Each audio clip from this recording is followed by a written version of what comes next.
নমস্কাৰ বন্ধু বান্ধৱীসকল পোনপ্ৰথমে মই পংকজ শৰ্মাই আমাৰ স্বস্তিক নাৰায়ণা চেনেলটোলৈ স্বাগতম জনাইছোঁ।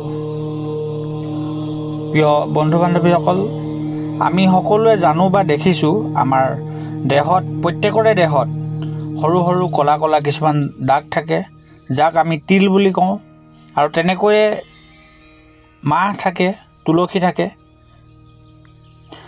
আজি আমি প্ৰিয় বন্ধু বান্ধৱীসকল দেহৰ এই কলা সৰু সৰু দাগ, যাক আমি তিল বুলি কওঁ, সেয়া থাকিলে কি হয় বা তাৰ ফল কি, এই বিষয়ে আলোচনা কৰিবলৈ লৈছোঁ।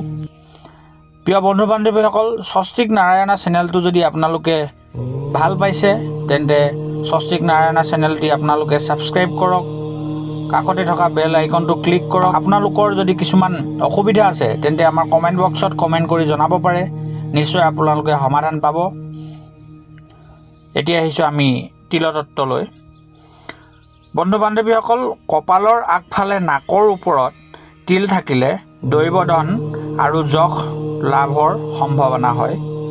চকুৰ তলত অধ্যৱসায়ীৰ চিন, গালত থাকিলে ধনৱান হয়।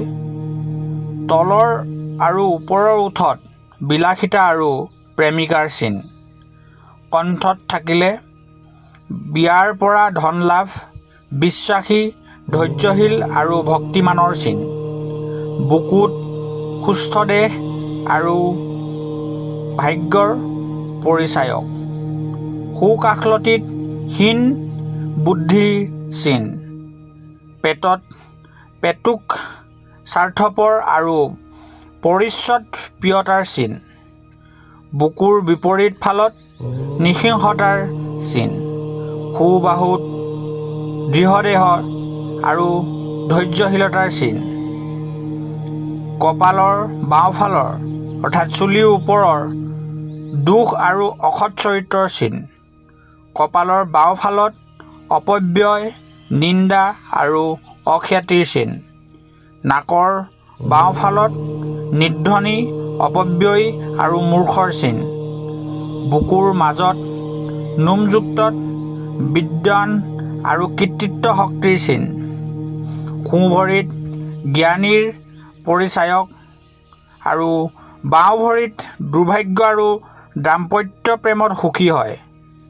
কাণৰ মাজত ভাগ্য আৰু যশৰ পৰিচায়ক।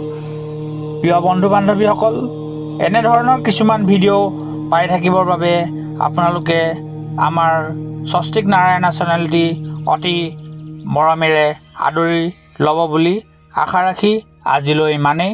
ধন্যবাদ।